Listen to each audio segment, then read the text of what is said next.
what has been our industry's approach to the implementation of this technology are the following. This is based on my experience. I've been dealing with oil and gas industry specifically on this topic for a very, very long time. So what do they do now? After identifying that it is very important to have AI and machine learning and data analytics, they say, okay, let's build a data analytics group. And then what they do, they build the data analytic group, and they have it to be led by a statistician or an AI expert from Silicon Valley and other parts. Then they spend literally tens of millions of dollars and many, many years in order to get results. Well, they end up with very poor, or at best, very, very mediocre results. That has been done over and over and over again. Of course, many times, they avoid confessing the lack of success, well, simply because management never makes mistakes. Until you have a change of management, then they change everything. They are disappointed, and then what they do when they don't get good results, they end up blaming the technology, not the way they're implementing it. They say, oh, it's machine learning and AI or data science is really very mediocre, it's all hype. There's a lot of truth about the fact that there is incredible amount of hype and marketing scheme associated with this technology right now. That's a fact. However, blaming the fact that you cannot get good results in your company on the technology is not realistic, because all you have to do is to look at how this technology has impacted other industries. And then if it is not the technology, it is how you implement it, how you do it, that is very, very important. How to add value to your bottom line. Then what they do, they blame the lead scientist or the people that they hire, the statistician. Many times I've seen this over and over again. And then what they do, they fire them, and they hire another statistician and another AI person to do the same thing. And this is a circle that's been going on for about many years now. So fortunately, quite recently, and I mean as recently as a few months ago, some companies have came to the conclusion that what they need to do is to change that direction and go back to what is realistic. And what's realistic, folks, is not to hire AI experts and statisticians to do this for you. This is all about domain expertise. They need reservoir engineers, production engineers, drilling engineers, completion engineers to lead that process. This is what I have been preaching for a long time. Some people have come to that conclusion and have started doing that. And I have very good examples of observing some of the great work that has been done in some of the companies. And then you look into it, you see the entire data analytics group or data collection group was led by a reservoir engineer who were not necessarily an expert in AI, but was interested in AI and learned from it and found out how to put together the data in order to be used most. Now, this is a major step in the right direction, but unfortunately, at least for one of the companies that I worked with, that they started that.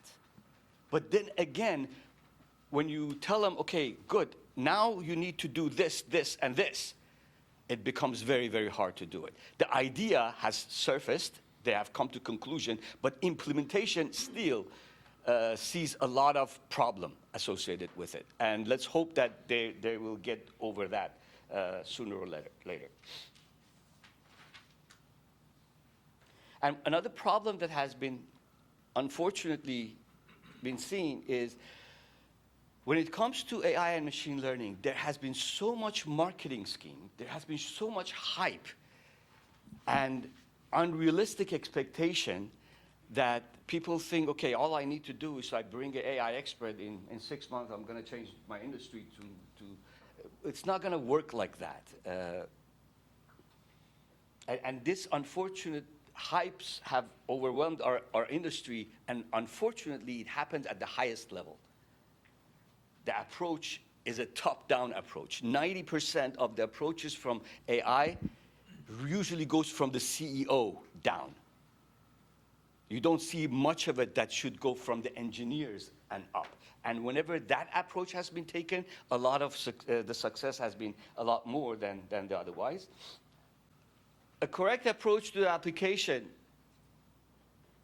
is probably bringing it to the petroleum engineering departments and see how we can handle it at that level. And then now we go to the academia. I'm going to finish very, very quickly, and I know there's going to be probably question, and I'm going to leave it to that. So the question is this: are the petroleum engineering departments all around the world, whether in the US or everywhere else, are they ready to include AI and machine learning as part of their curriculum? And that's one of the questions. In my opinion, no, we're not ready. And the reason is there is incredible amount of resistance. You know, when I go and I talk to people in the industry about AI and machine learning, recently it has been much better. But I've been doing this for a very, very long time. And the amount of resistance that you see, it's incredible. And that's maybe why one of the reasons that the marketing scheme has led people to go from the CEO, not from the technical people, because they get smashed by the technical people. They get smashed in the industry, they get smashed in our academia. So if in the academia we do not agree with AI and machine learning, and we do not buy the fact that they can be useful, then how could we even incorporate things? It's like industry saying it's good. We think it's good because industry say it, and we have a lot of connection with the industry, but it's all nonsense. So how could we do that? Solving this problem is really, really an issue. And if we don't solve that, we don't address that, I don't think we can do much about it. So what are if we do that, if we eventually solve that, what are the requirements in terms of bringing it? In my opinion, it is incredibly hard to do it at undergraduate level. Given everything that was told in the first session, what Shirish says in terms of the number of hours that is required to do, it's really, really hard to do.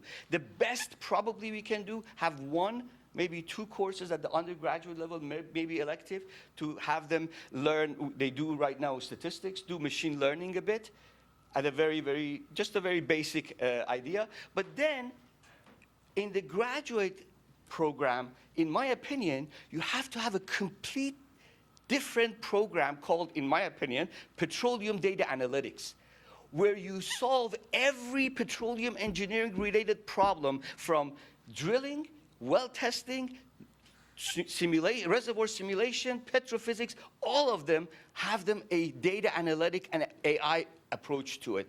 And then the person who graduates from there then understands how to use this technology best and use it. And that's what I wanted to say. And one of the major issues that we have, and I've been dealing with for the past 2 decades, is it's data-driven. So if you don't have data, what are you going to do? And how about the data in our industry? Is the industry willing to share data with us? Of course they don't. Now, all of you probably know recently Statoil released some data for one field. Well, that's fantastic. I'm incredibly excited about it. I'm teaching a course just on that particular data next semester. So, but that's one field, folks. And I still haven't seen the data to see how detailed it is, whether I can use it or not. So in order to do that, of course, we have to come up with tools. There are ways to circumvent that and at least teach kids how to use it. But I'm going to stop here and maybe have more discussion. Thank you very much.